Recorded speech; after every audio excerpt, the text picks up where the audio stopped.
Prior to doing that, though, I would just like us to run a video, and then we can start the conversation. So hopefully they're ready to run the video.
Okay, well, I'm sure most of you have seen that video before, but I think it's worthwhile playing it again because it gives you an outline of what we're doing and what we've been trying to do.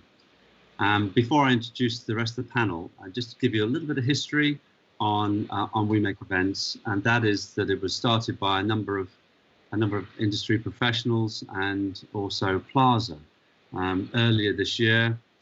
And as time was progressing, we were gathering pace and gathering support. And in July, we joined forces with a campaign that was called Light It in Red. You may well remember that, which was particularly successful in terms of lighting buildings across the UK. And Lighting in Red formally joined up with We Make Events after the 6th of July, and so far have managed to light thousands of buildings across the world. Indeed, on September the 30th, there were over 2,300 buildings lit up across the world to demonstrate the plight of our industry to people who wanted to connect with us. So who's joining me on the panel? We have three people from We Make Events. We have Gary White, we have James Gordon, and we have Coy Neminathan. And to start us off, I think I'm going to go to Gary and ask him to give us a bit of an update or give us a bit of background on what was happening up to our first major event, which was on the 11th of August. Over to you, Gary. Okay, so well, I was approached initially by PLASA to see if I could assist them as a lead coordinator. And to be perfectly frank, at the outset, I said no, because I felt that there was lots of hashtags out there being issued on a daily basis, but not quite really producing anything.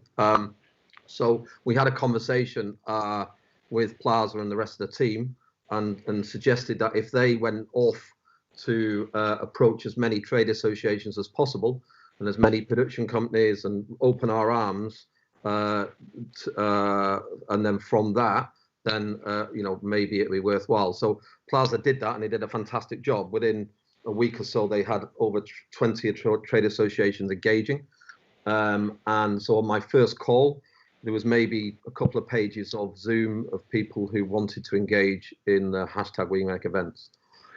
So to cut a long story short, fundamentally we set a date, an ambitious date actually, of the 11th to do our first activation, which was in central London. And at the same time, we coordinated 16 regional supporting events, which was all to be activated on the 11th of August. And within that, we pulled together a whole bunch of support. So we had a press boat, and on that press boat was everybody from Harvey Goldsmith and Trevor Horn and Chris Cowie and many others, where we did the nature of the design was to allow us to have the press in our hands for over 30 minutes while they traveled down the Thames. And the event itself on the boat was live streamed to everybody's phones who were participating along the Thames in a pre-registered socially distanced activity, if you like. So what happened was on the boat, we did manage to engage with the press for the first time. We also live streamed the event to BT Tower, which allowed all of the mainstream media to pick it up. And on that day, actually, we were on everything from breakfast TV through to 10 o'clock news, which was great. And we certainly ticked all the boxes for not only 50% of my goal was to do public awareness and media, and the other 50% was about getting activation and allowing our friends and colleagues a voice, a moment where everybody was currently frustrated sitting at home, and we gave that moment for them. So that was the beginnings, and everybody was absolutely focused on the 11th in order to get all the approvals from all the London authorities that we would normally do for a live event. And then we raised our head on the 12th, and we were bombarded with emails of "That's fantastic, what you're doing next."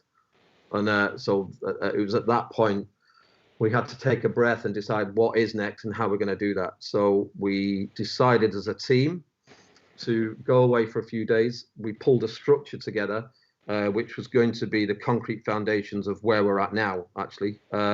It was extremely ambitious. At that point, we had probably 3.5 pages of engagement from people on the Zoom calls. And so therefore, we went with allocating the groups, the working groups, and people taking responsibility, really, almost like a business and departments. So that was our first task, which was difficult because everybody's pro bono, may I add, and expectations of people's time and effort. But we did manage to achieve this and have our 5 working groups, and off we went, really. I'll hand it back to you for a minute, Peter. Yeah, thanks, Gary. And that's exactly what happened. And with the working groups that were created, it was their jobs to go off and engage with whoever they needed to engage with to maximise the effectiveness of that particular working group. And as Gary says, you know, the people who were joining us on the call, these were people who were all volunteers, giving up their time and energy in order that we might progress our particular position. So once we decided on the working groups, we also expanded what we were trying to achieve in terms of we were then going to go international, and we were then setting up a group that was to deal particularly with politics and to talk to us about how the international connections have worked and grown. I'm going to ask Coy to bring us up to speed with what's been going on there, because I know it's been taking up a lot of his time. Yeah, I'd start with that, actually. I'd start with many of us on the We Make Events team actually, unfortunately, are still working a full-time job. So we are trying to balance this as best as we possibly can. And that's something that, you know, I took on from the 11th of August. After the event, we knew we wanted to do something global. Why? Because there was a number of different countries that were involved prior to that. But what we wanted to do was ensure that we became a voice for those countries and those individuals, those friends and colleagues that we meet when we tour, when we visit an exhibition internationally. Those individuals, and some of them didn't have a voice. They didn't have a trade association that could help them air their thoughts, their feelings, their concerns, and ultimately their problems to their government. And We Make Events was an outlet, and we as a team wanted to ensure that we got as many people on board as possible. And we had 2.5 weeks, pretty much from the 11th of August, to plan and execute Global Day. So on the 30th of September, we were fortunate enough to recruit 25 international, well, actually 25 countries to get on board with We Make Events. And on that day, we executed a number of different activities to highlight the plight of our industry. So whether it was lighting buildings in red, whether it was shafts of white light beamed into the sky, representing the thousands that were out of work in their local territories and countries, or whether it was projecting a show onto a building that was closed. So their local venues were projecting a show which, you know, people had attended. And we wanted to stir the emotions of the public. And we recognize that without the public, the government are not going to listen. So we needed the public behind us. And by stirring emotions, by getting them on our side, by letting them understand what we actually do, was what we needed to do globally. And fortunately, 25 countries did that brilliantly. So everywhere from New Zealand, Australia, we had the Philippines, we had right across, you know, you can imagine it to be an 8 a.m. start in New Zealand, finishing off into the west coast of America. But one most important thing was just the getting together. The holding hands was brilliant. And we felt that this was just the beginning. There are plenty more other countries and individuals that need assistance. So I'm hoping that we can grow this into something more bigger. Brilliant. Thanks, Corey. Gary, you were going to say something. Yeah, just just to add, whilst we were working on the 11th of August, at the same time, a group in the US had reached out to us, and we were working with them, and they delivered a Light It in Red, or a Restart Live, their title, but under the We Make Events banner, where they did an activation. I think it was 1,600 buildings, again from east to west coast. Same. I mean, obviously the political chat was slightly different, but fundamentally under the same brand and following our messaging, basically. And then I suppose, and since that, I think it's fair to say, Carl, with Coy, we are now in a position where I think we're 31 countries. Correct. Yes, 31. Yeah. So, and I guess, you know, some of you might be going, well, brilliant, what's it done, and what are you doing? We'll come on to that in a minute. But I think what it did certainly was to highlight our situation to the general public, and we got an enormous amount of support. And throughout that, throughout the lead up to the 30th of September, the amount of publicity that we were able to raise, whether that was individually with We Make Events, or indeed other hashtags coming to join us and share in what we were trying to do, and that's been really successful too. So one of the biggest questions we get asked is, well, why don't we join up with other hashtags? And recently, and there was a press release to confirm this, we joined up with One Industry, One Voice. So we don't work under them, we work in alliance with them, and in an attempt that on certain key issues and certain key messages, we all work together to try to emphasize the issues that we're facing and the difficulties that we're facing. What it also means is that each campaign can function and do what it wants to do within its sector. So hence you have other hashtags with a We Make Event logo on it, alongside another logo, whether that's Panto Dames or whether that's other marches or other things that go on. So we are working with other hashtags in order to grow the support and grow the amount of people who are helping us. One of the key areas that we set up a working group was regarding politics and how we go about raising our voice within that particular sector.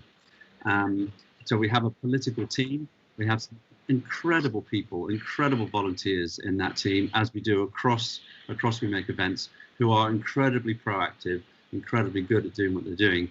And James, I'm going to ask you if you wouldn't mind just covering up a bit of the work that they've been doing. Yeah, I was going to say, actually, on that subject, we do have a strong team across the whole of We Make Events, but that doesn't mean to say more people can't take part and help us. Actually, we definitely need more support, and any help we can get would certainly be welcome.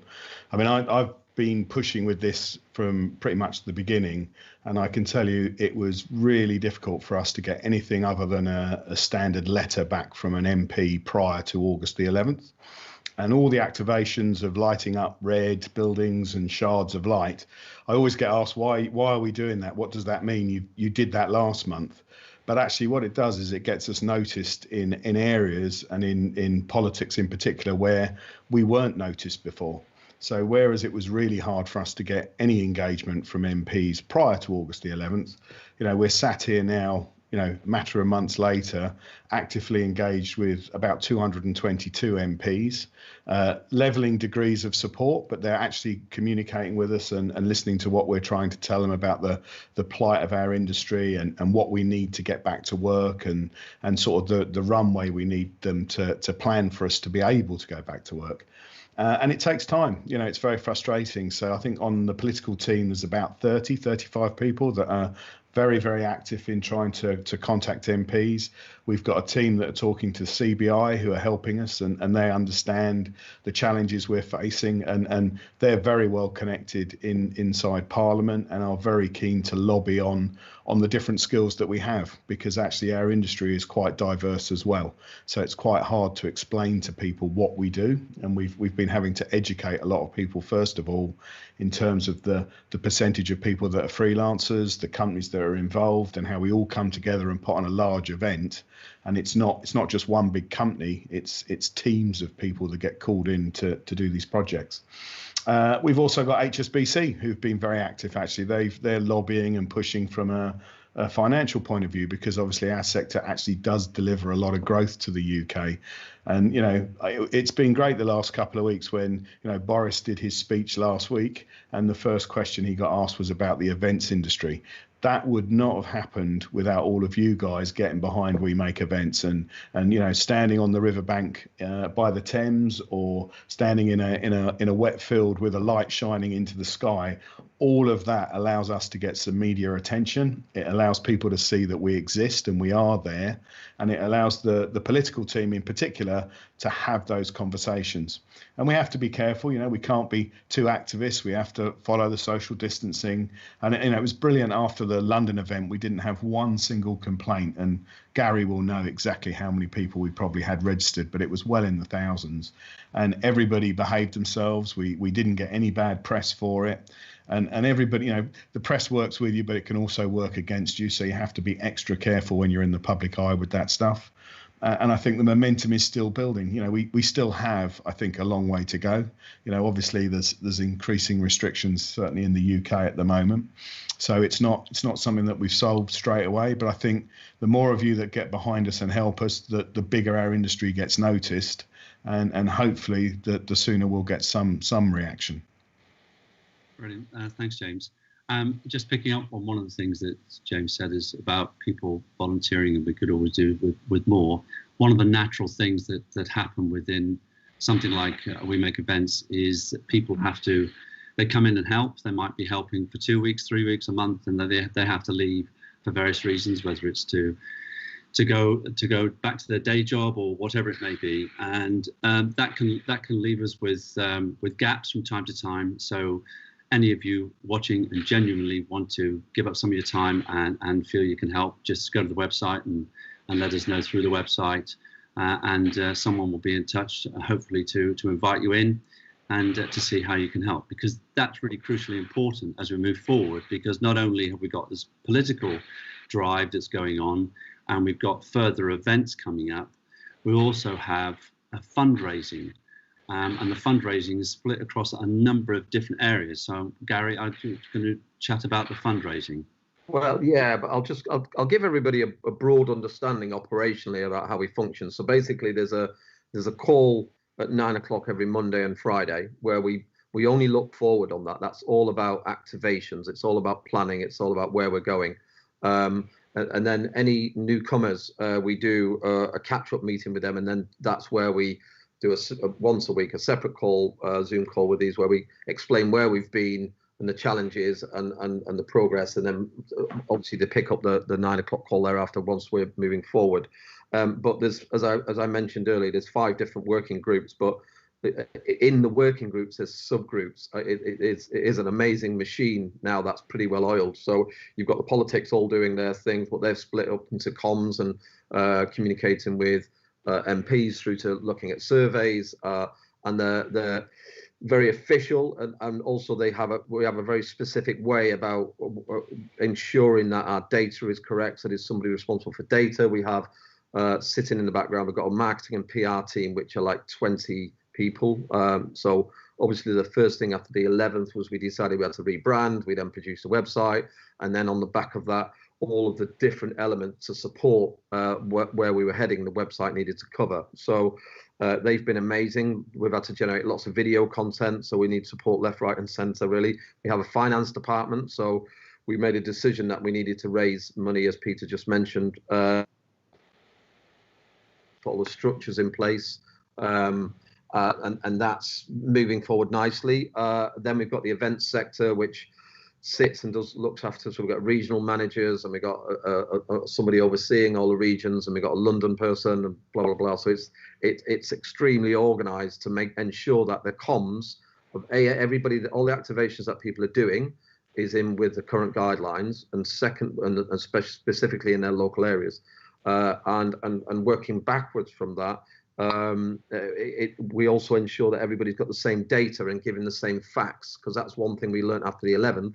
There's lots of people did their own video content from their activation, which was fantastic. But actually, there was people giving different stats about different things. So we pulled all of that back in, and so you've got one source now, and the PR team approve basically what we're going to say from an external point of view.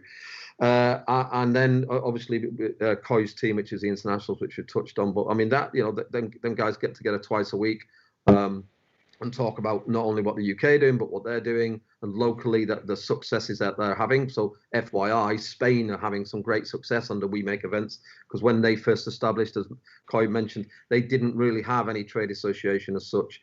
And amazingly, they've managed to get North and South together. They're all now under one banner of We Make Events. Their activations are fantastic, and them guys are making progress, and they're talking to government. Same with Slovenia.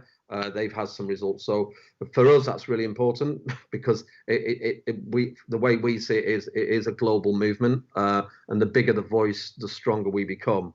And then we have a sector, so a broadcast sector. So we're working on many activations within that, and we've got a group of ambassadors. So there's about 15 guys who are people that may do sponsorship deals with a artist on their microphone, or it could be tour managers who are specifically reaching out to artists to look for various pieces of support, whether that be we're trying to collate memorabilia at the moment to do an auction towards Christmas, and then we're now marketing team, we've got our merchandise, so there's a whole bunch, there's a team within that managing the whole process. So it's just endless, but at the same time, it is coordinated underneath the steering group, which ensure it's going down the path of trying to achieve our goals, really, which is about messaging. And then also, just to add, we're also part of the ambassador team's role at the moment is looking at live streaming, and we've had 2 artists that support us on that, where we're getting their funds from the profits from this, which are going into the charities. So amazing work. And at the moment, pledged, this is not in the bank, but pledged it is, you know, we've got 100,000 plus. So great work, but our goal is 25 million, just saying. So we need support, help us out. There we go. Sorry, Peter. Thank you for that. Yeah, I think whilst Gary's painted this picture of this incredible train going down the road, doing all the stuff, we do get derailed from time to time, because it does happen with any organisation. But we get back on, and we keep going. because that's how passionate and how much we believe in it. So I think the other thing that I think it's important to make clear, which was that the way that the organisation is set up now, PLASA is no longer the key stakeholder in this particular in We Make Events, and it's now really it's everybody who wants to take part in it is a part of We Make Events. So that's how transparent we try to be. So if you do have a particular message that you feel is important and would help our messaging, then come and talk to us. I think the other thing that is really important about We Make Events is that, and any hashtag, whilst many people will be going, what are you doing next? What are you doing next? And why aren't you doing this? Or why aren't you knocking on number 10? But we're trying to do that, and we're trying to do it in a professional, civilized way. But all these activities, quite apart from raising our public profile, actually gives people like Gary has already mentioned an opportunity to take part and to do something and to feel like they're taking part. So we'll continue to do events and activities so people can get that feeling too. Okay. We've got about half an hour to go, and I know that a number of questions have been coming in. So rather than us just talk about what We Make Events is or what it might be worthwhile just going to some of your questions, and Coy has agreed to answer all of them.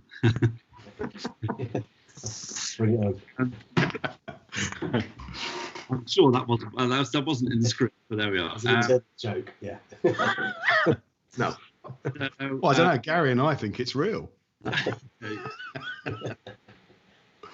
So I'm going to read these because they're on a different screen. So just wanted to say a huge thank you for everything you've done and doing. My events business is based in North Wales, and we haven't been able to do events for up to 30 people indoors, never mind anything else. Our events sector has hardly been acknowledged by ministers publicly, and there is no public discussion about when anything will be able to happen again.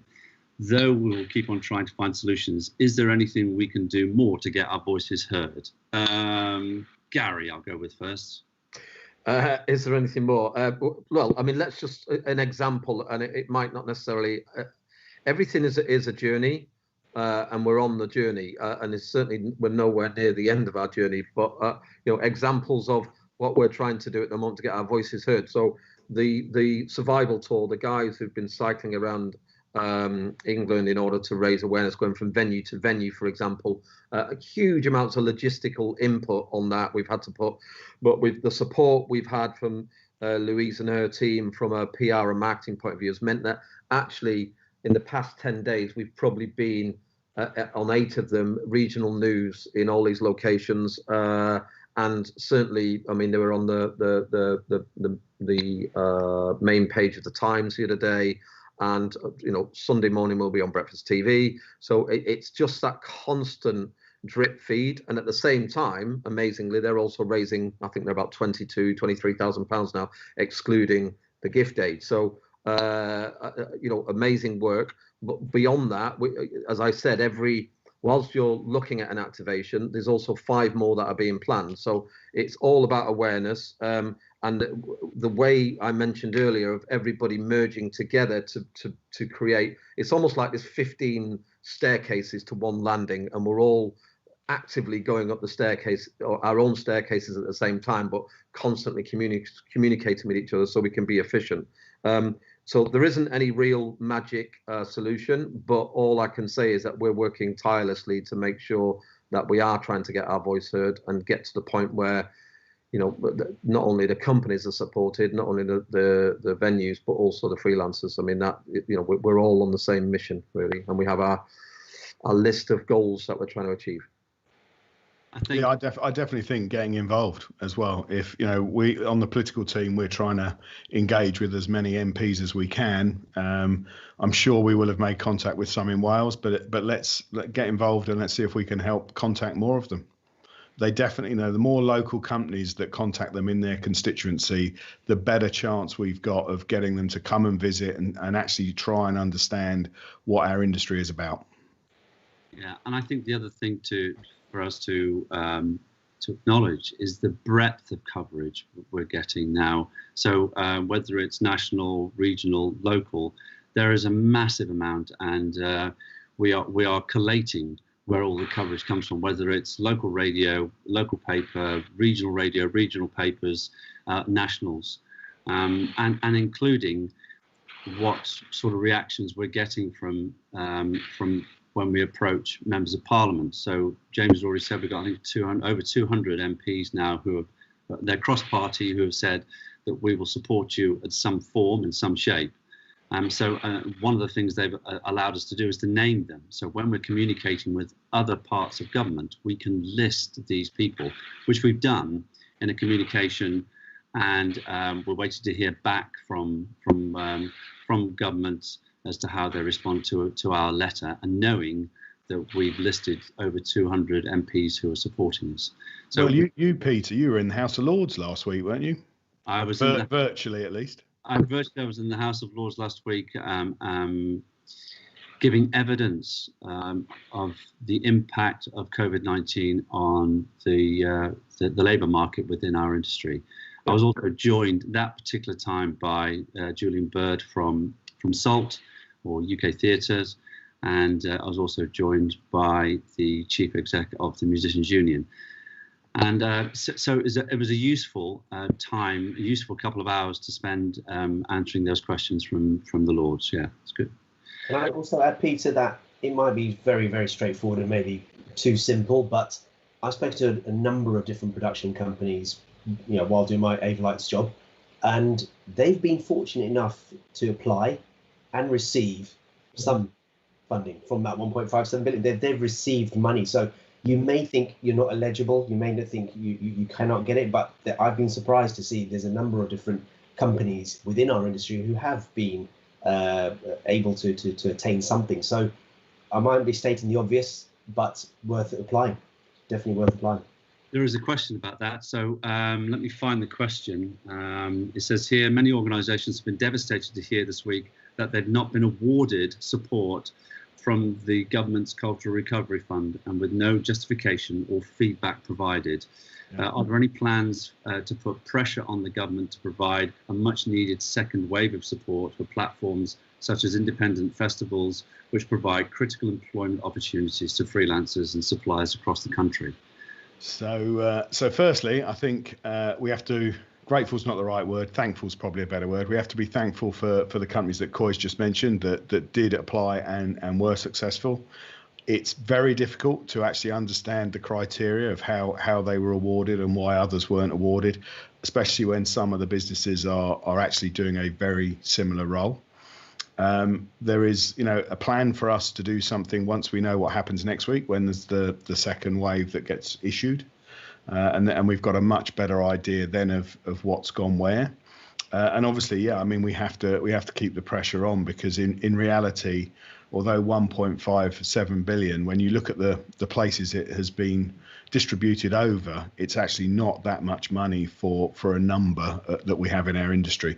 So we have to, that's part of the campaign, is to just keep pressure on about the support we need while we're still being, unable to go back to work, or legally unable to go back to work. Yeah, okay. Another question. It says, hi, does this movement encompass the exhibition industry that isn't allowed to work? Well, yes, in the sense that we are now working with One Industry, One Voice. Most of the people involved with them are involved in the exhibition industry. And so, yeah, we're meeting with them regularly, as well as other hashtags, to make sure that we don't fall over each other, we don't mismanage messaging, and make sure that it's clear. So we each have our opportunity to say what we want to say, and don't get in each other's way, I think is the best way of putting it. So yes, we are actually doing that. Well, I think it's fair to say there is a flight path between all the hashtags, from hashtag Let Music Play, One Voice, etc., where the marketing teams are talking to each other to make sure that if somebody wants to make an announcement, that we all stand away and let them get their moment. So that is I mean, albeit we've only been doing that about 5 weeks, but nevertheless, we're still doing it now, which is really important. So we're all learning every week. Just before we go into more questions, Gary, do you want to just update everybody who's online at the moment what's coming up in terms of, you know, what the plan is for the end of October, and anything else you might want to share? And in the meantime, while Gary's doing that, for those people who are watching, if you have any questions, please let us know, and we'll hopefully get them answered before our time's up.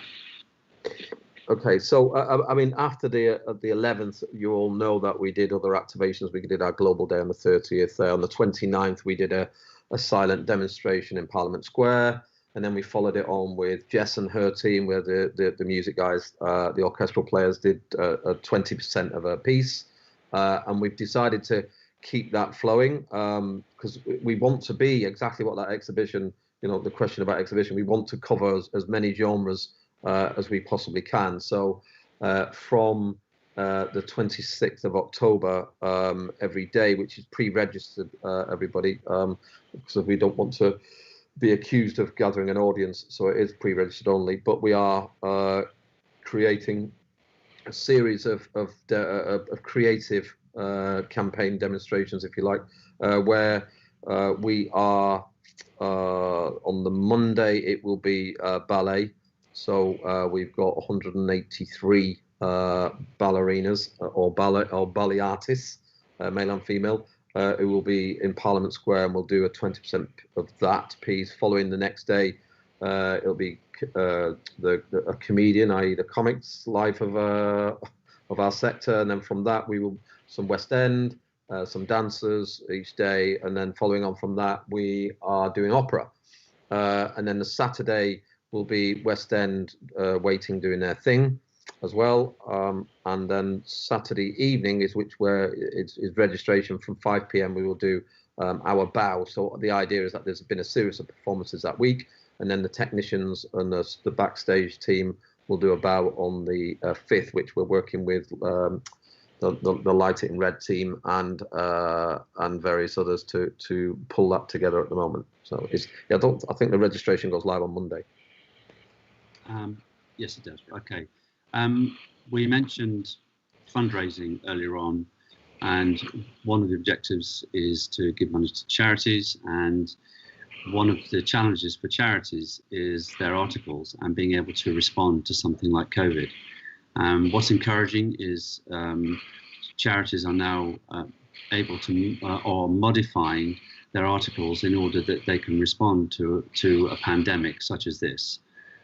So I think the charities that we're involved with, they are ready to go live, so people can go and apply and talk to those charities about their position and see if they qualify for any grants. So that's what we hope to do with the money, and we know that the charities that are certainly our key charity taking part is keen to help out as many people as it can. So please take a look at the website and have a look. Let's go to another question. Peter, before you ask that question, yep. I just wanted to say that there's lots of activities and things that do happen, and to a number of people who are not directly involved with We Make events, they won't realise how connected we are. A bit like the Panto Dames. I think that's an example that we should highlight.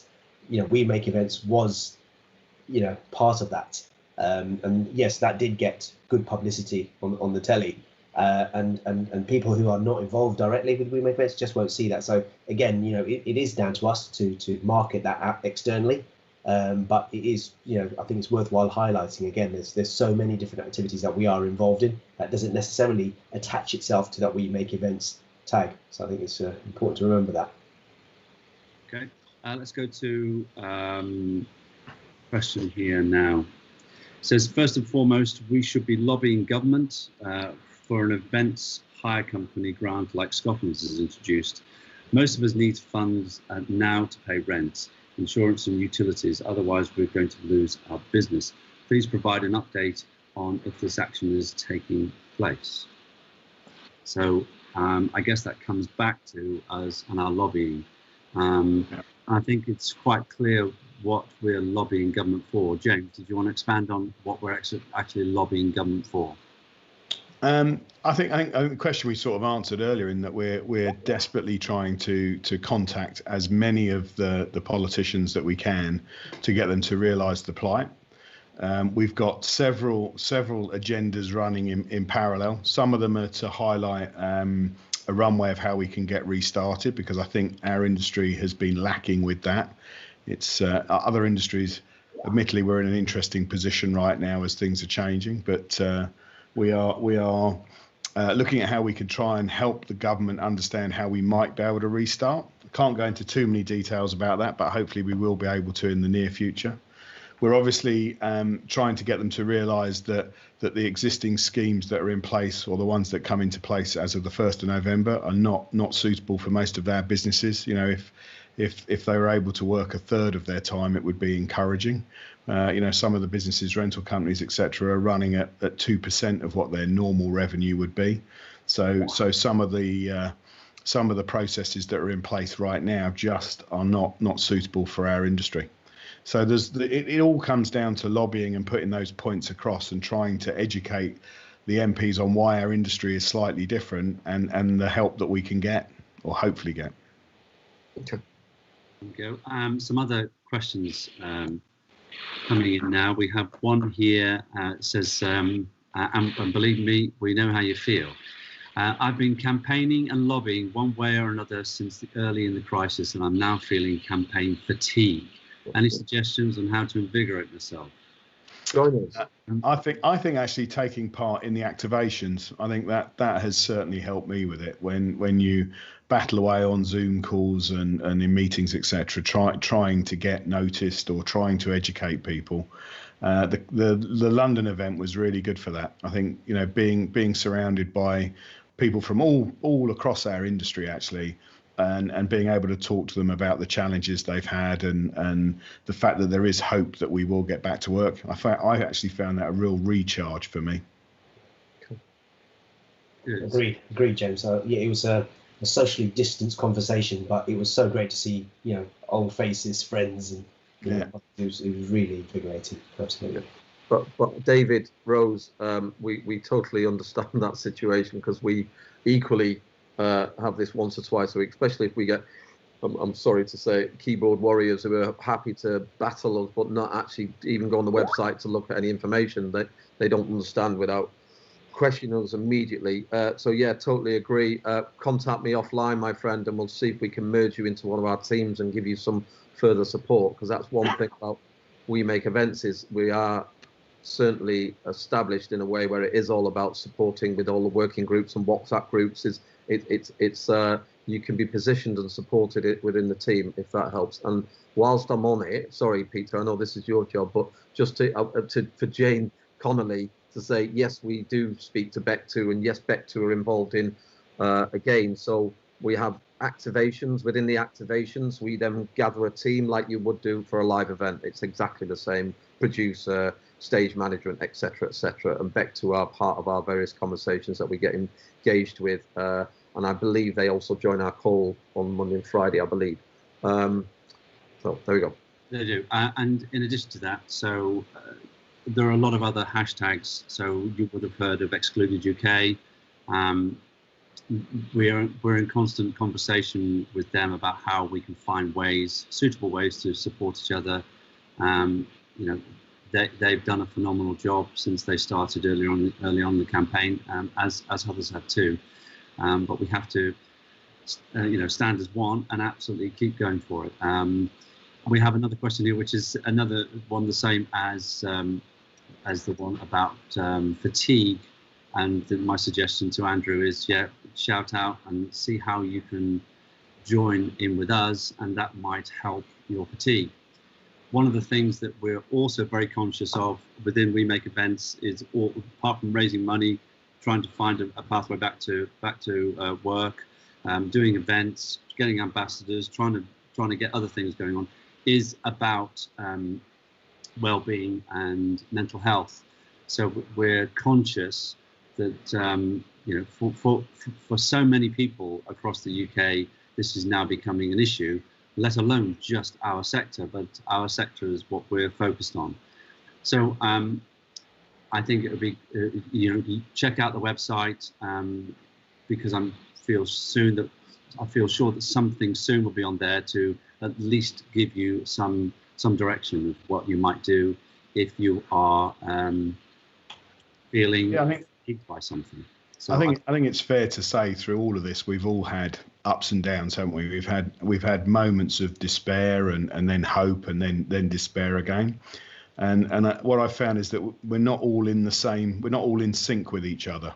So when you're feeling down or frustrated because you're not, your MP's not helping or they're trying their best and it's not making progress, the one thing about We Make Events is that you actually have other people that are in the same position, but actually maybe not feeling quite the same as you. And it's great to get on those calls and get something positive. When there's we did some activations in Scotland, and the team up there worked really, really hard to make a big impact on the last ones we did. And it was great to get involved with them and see what they were doing. And that often allows you to realise that there is a bit of hope. And I think hope is what we all need right now. It's been a really, really tough summer, hasn't it? And we have to keep pushing at this, and we have to get noticed, or keep getting noticed. We do. Let's change the questioning to something slightly brighter, which is, has anyone done a photo shoot of a touring band surrounded by all their people who put it on? That has been done. James, you did it. Yeah, Pink did that. They put up their end of tour picture, and it was really good actually. It wasn't done obviously after COVID, but it was something that they'd done before COVID, and it was a message that she sent out to all of her crew, basically saying, I'm missing you and supporting you. And I think several other artists have subsequently done it, and it's great when it's great for us to be able to show general public exactly how many people they don't see working when they go to a concert. And that, I think that is something that we have to remember after COVID, is we have to keep the messaging going about what our industry does, because so many people don't realise there's 150 people touring around with an arena. There's all the local crew. There's all the teams that are doing the refreshments, the merchandising, and the breadth of the people that work on a show. And I think we have to remind people that although they can't see us, there's a lot of people working on all the events they go to. Absolutely, and we're fortunate because we've had a number of artists who've come out and supported us. I think, especially since we did the 30th of September. Gary, you've got a few names, I think, haven't you? I have actually. Yeah, I mean, so on that day, the support we had, and this is no particular order. I'm sorry if I've left people out, but from Annie Mac to Bastille to the Blossoms, Boomtown Festival supported us, Coldplay. Dirty Laces, Editors, Elbow, Everything, Fatboy Slim, Frank Turner, Foles, Gaz Coombs, Glastonbury, The Gorillas, Idols, Isle of Wight Festival, K7 Records, Keen, The Libertines, Live Nation, Madness, Matt Knopfler, Massive Attack, Mel C, the list goes on. Noel Gallagher, Nothing But Thieves, Paul Heaton, Pete Doherty, Radiohead, Sage Gateshead, where are we now? Stereophonics, the Coral, the Cortinas, the Kooks, the Levelers, O2, the Sheratons, the Vamps, the Wombats, Noel Gallagher, UB40. So that's sort of just skipping through about 25% of the support. It's definitely growing. I mean, we've had artists like Peter Gabriel do videos right at the beginning, and more are coming on board. We've now got artists that are doing events and streaming and contributing some of the sales of the tickets and stuff for that. So I think we need more of it, but actually it's refreshing to see it's coming. And can I just say that's a clear sign of progress? I remember right from the beginning, we all said, let's get the artists involved. Let's get the people that we make look, we make them look good. We make them sound good. And they weren't behind us. And we understood why. There was a number of reasons why they couldn't stand behind us, and especially the abuse that they were getting on social media for supporting us. However, take a look at the names that Gary's just listed.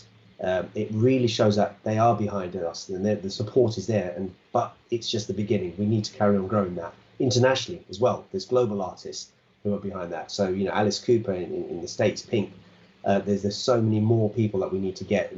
The Australians talk about getting Kylie on board. So this is just the beginning, and we've got to continue that. Yeah, Jack Black. And actually looking at the way that progress has been made on that front, you know, it's not a flat road. It's definitely uphill, but it's getting flatter as we make progress. With regards to other progress, which is the progress we really want, which is government to stand up and listen and either find a way for us to get back to work or indeed support us until we can. That is still our primary goal, and we're still working really hard to do that. And in the meantime, we keep trying to raise awareness by doing everything else we're doing, including raising some money. Someone has just sent in a comment here. More than well, it's put it as a question. Should we not all be lighting our building and homes in red every Friday, Saturday, and Sunday until something is done? Well, you know, that's an interesting one. I don't know what you think about that, Gary. Well, I had this conversation only the beginning of the week with Claire. So the activations we've all got, our team is at full stretch at the moment until we've got the end of the month out of the way.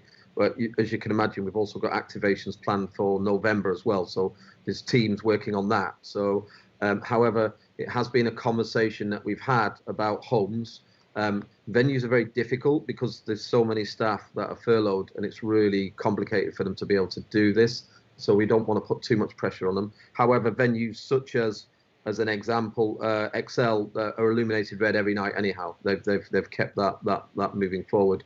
But there is a plan to work out potentially about doing the homes in the future. I like maybe once a week, we'll see. But that certainly is on our agenda.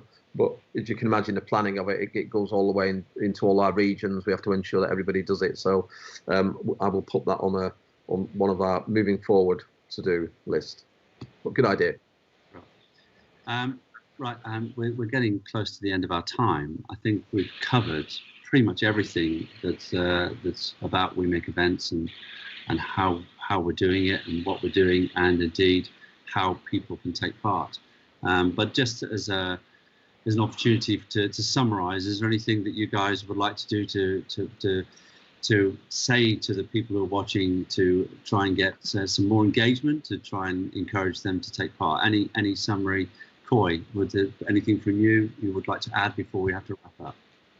The doors are always open. Come and see what we do. Come and join us on our meetings, but get involved. You know, don't ever feel that you can't say what you feel and you can't get involved. You can get involved. And then there's plenty of things to do. There's a lot of work that we're undertaking, and you know, the more the merrier. We right now, it's you know, there's a lot of people going through a very, very hard time, and we want to ensure and we want to make very, very clear that we're here for you. But come and join us. You know, come and be a part of this. We're not stopping. This is just the beginning of this fight, and we will not stop. Brilliant, James. Yeah, I echo what Coy says about getting involved, and I think helping to educate people that aren't in the industry what we do. You know, we've set up a merchandise store which is selling lots of swag to try and get people, not just people within our industry, but the general public, because the more awareness and support we get from the public, the more attention politicians will pay to us. And you know, when you know, last night on Question Time, one of the questions was, well, what's happening in the events industry? The more people in the public that know the sort of the trouble that we're in, the more attention we will get in the places where it might make a difference. So I think, you know, get your friends and family onto the merchandise store, convince them, not the ones from in the industry, but the ones that are getting paid and doing their jobs. Let's get them buying a t-shirt or one of the pins to support us. And, you know, I think for everyone in the events industry, it's going to come back. And when it comes back, I know for one, when I'm sat at a concert in a few years and I see a We Make Events pin on someone's shirt, I'm going to go over and say hello and thank them. They might not want me to, but I'm going to. Look, I mean, at the end of the day, I've been in this sector for 37 years, and I'm living everything that you guys are all living. I've had no income since March the 6th, and all our projects were dropping off, as we all experience the same. So, and it's difficult. We're trying to champion the industry to help us, you know, get our message across however we can, as organised as we can. I think it's fair to say. We all know that this is unsustainable, the situation for our sector at the moment, and we're just pushing in all of the, as I said, consider it as the 15 staircases, and the next day it's 16 and 20, but we're all running up them as quick as we can, and it's all connected to the same landing, and that is a really good analogy for how we're operating and what we're doing. But there's plenty of room for other staircases and other people to run, is what I want to say. Brilliant. You've got to thank Andrew Bishop. Yeah, I'm just about to say, Andrew, thank you very much. Andrew Bishop has just sent in a very nice word of support to us, and welcome, Andrew. Anytime you want to come in and do whatever you can. And we've just also had a message from NAM, and for those of you who are probably aware of NAM, but it's a massive organisation in the States. They're just saying they're thanking us for putting on the panel, so everybody out there can be updated on what's going on. And Betty says advocacy is a hard slog. We at NAM know this from the long experience in the US, so theirs is no different to ours. It's also, sorry, Pete, but it's also worth pointing out that we know we've got some work to do. So we are going to be improving our internal messaging to the industry. Yeah, and also our external. My summary would be this: 5 months ago, we sat in a room and said, well, and James and Coy were part of it, and said, well, let's make a video, and that's how it started, and here we are today with the support and with the progress we've made, and that gives me great hope that as a community we'll continue to support each other, be there for each other, and look out for each other, because that's really important. And providing we're doing that and doing it in a positive way, we will continue, as Coy says, to keep fighting this battle until we get some kind of resolution. So to finish off, because we're running out of time now, thank you all again for tuning in and watching this particular session on We Make Events. Thanks to Gary, James and Coy for giving even more time to do this and to try and give an example of what we're up to. And thank you again for watching, and thanks everybody for watching all throughout the week, to all the other sessions that we've run, and look forward to doing another PLASA Online very soon. Have a great Friday evening, socially distanced, and have a great weekend. Thanks very much indeed. Thank you. Thanks, Peter.